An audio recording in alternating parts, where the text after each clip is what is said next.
Yesterday we talked about, are you a lion or are you a sheep?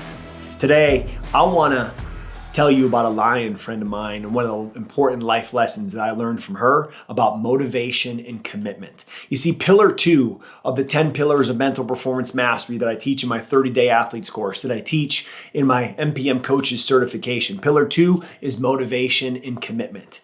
Let me tell you about a lion who's got high levels of motivation, high levels of commitment. Her name is Donene Taylor. She's a world champion in women's tie-down calf roping. She's a badass, and she's an author of one of the greatest books I've ever read called Heart of a Champion. And as I started to work with Donene Taylor to help her create the mindset and the routines and habits that she wanted to have, that she knew she was missing to close that gap from finishing second, third, fourth in the world to being number 1, I learned more from her than she learned from me. What a privilege it was to work with Donene. I encourage you to check her out in her book, Heart of a Champion.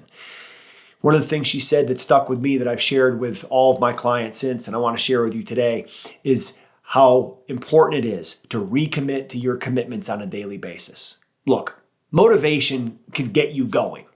We talked yesterday about how you want to understand with an elite mindset that movement comes before motivation. Okay, so once you're motivated to make a decision to say, I want to pursue that, I want to do that, I want to become that, then the commitment kicks in.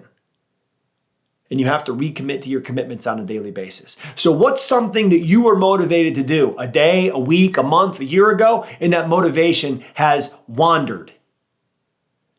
And what's the commitment that you need to make today to get one step closer to that commitment that you set back then, to the motivation you had back then, so that you can close that gap from where you are to where you want to be?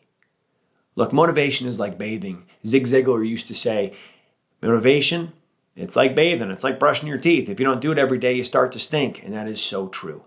So today, don't wait until you feel motivated. Today, start to act motivated because you recommit to your commitments. Thanks for checking out Mental Performance Daily with Brian Cain, an Ironclad original. If you like the show, be sure to leave us a rating, review, and comment. We'll see you tomorrow.